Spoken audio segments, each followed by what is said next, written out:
From November 14th to 21st, we're inviting you to join us for a powerful trip to Ghana. This isn't just a vacation. This is a chance to walk through the same places where many of our people were captured, held, and shipped off into slavery. So don't wait. Secure your spot today. We're making history by walking through it. Will you be with us?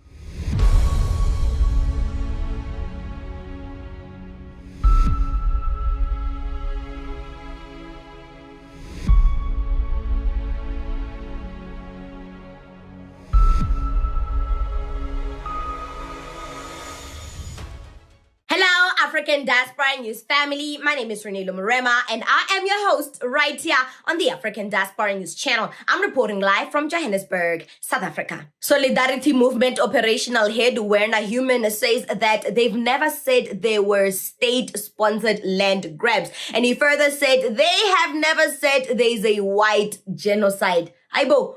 For those who don't know, Solidarity Movement, it is a South African trade union that negotiates on behalf of its members, mostly white Afrikaners, and attempts to protect workers' rights.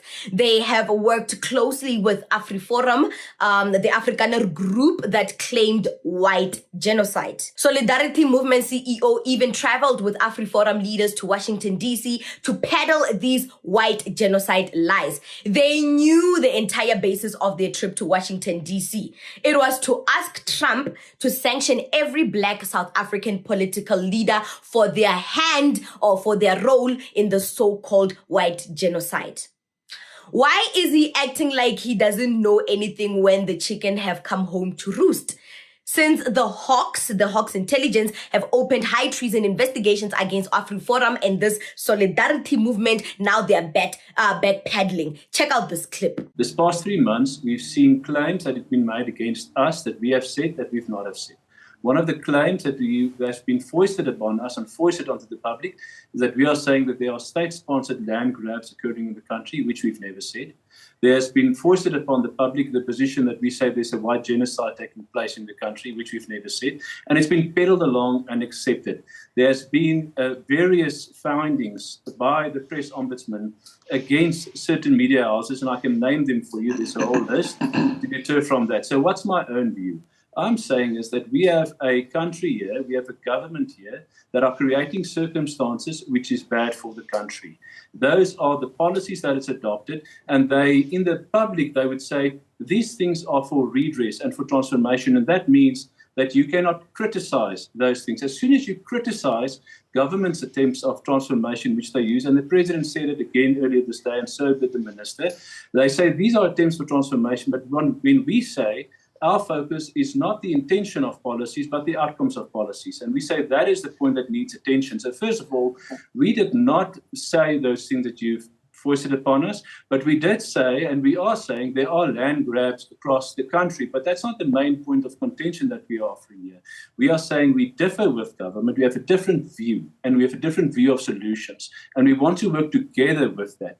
But just to throw these things out, and we don't think that is constructive. And just directly to your question in relation to the 49 people, they are the ones that made the decision. I cannot go on and say, this is what I think that they say, this is what I believe they would have considered.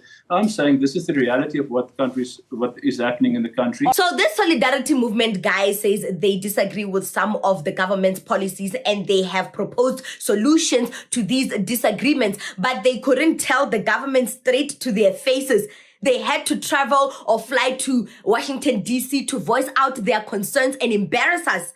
He says he can name the media houses that were peddling these white genocide lies. Why didn't he? Why is he shifting the blame on media houses for peddling the lies they have orchestrated? Okay, even if you don't claim the white genocide propaganda, the fact that your AfriForum friends, the leaders in your solidarity group, went on a world tour to peddle these lies and you're silent about it. Your silence means you were endorsing these lies. The Boers are known to be liars and not take accountability for anything. They didn't take accountability for apartheid. They'll never take accountability for falsely taking people halfway across the globe to live a life of a refugee while they were living nice, wild and free here in South Africa. Now that the Hawks are coming after them for treason, they are backtracking. They are giving us mediocre excuses to try and exonerate themselves. This low quality reasoning capacity statement must be given to the uneducated Boers of Brakpan and Bronkhorstspruit. They can lap up those lies. We are educated. We won't be taken for a ride by people who couldn't even get past the 4th grade. So him saying that, oh no, we did not say there's a white genocide. We did not say there's, state endorsed land grabs. No, we didn't say that. We're just saying that we don't agree with the government's policies and we have come up with solutions for that. So yeah, some media houses were peddling these lies and they were riling us up to speak these lies. There's a case coming after you for treason. You are getting arrested. You are going to jail for peddling lies on international stages. Don't backtrack now. Don't backtrack now. Stick up for your lies. Stick up for your lies. The way you traveled to Washington, D.C. and lied to the media houses of all over the world. You must keep up the same lie and stand 10 toes with those lies. Don't backtrack now. Don't backtrack now that the chickens are coming home to roost. Stand on your lies. Stand in your truth. You said there's a white genocide. Why now are you backtracking because there's a case coming after you? Why? When you were flying to Washington, D.C. and parading in the halls of the White House, you are not saying anything. Your silence when your friends were on a world tour in DC said that you were endorsing these white genocide lies. Because the minute the AfriForum groups were yappering their mouths about this white genocide, you should have been the first to take out statements and saying, no, we are not saying there's a white genocide. We are not saying there's land confiscations. No, we are not saying that. We are not agreeing with Donald Trump. We are saying that some of the policies proposed by the government, we are not for it and we are willing to discuss. Then I would have respected you. But the fact that you're peddling lies on international stages and now you're coming back to give us mediocre reason because you don't want to go to jail. You're going.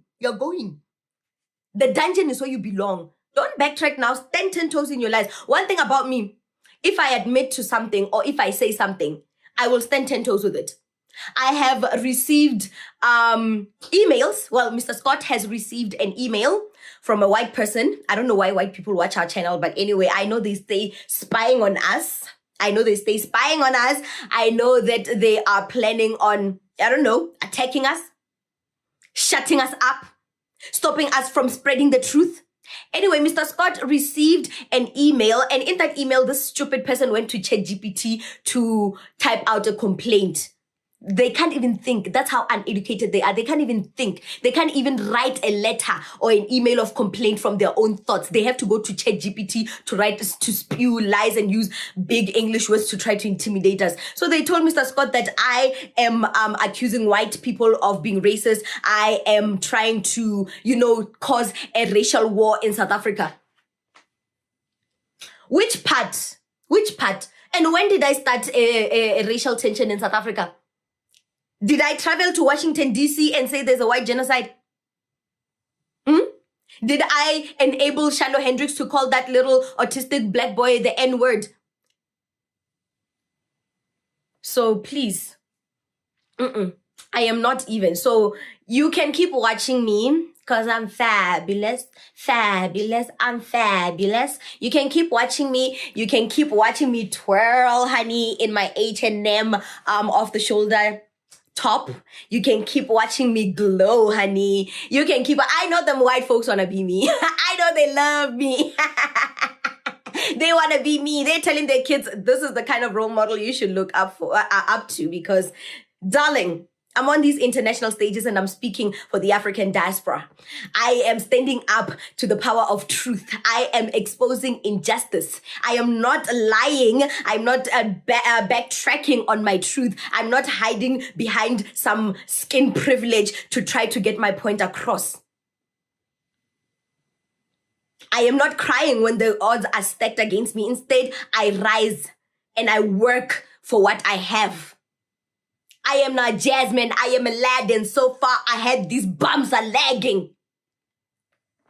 What do you think about this segment? Comment to us in the comment section below. Don't forget to like and share the broadcast. Subscribe to our YouTube channel. Hit that notification bell so you white people don't miss these groundbreaking conversations right here on the African Diaspora News channel with your fave, your role model, Reneilwe.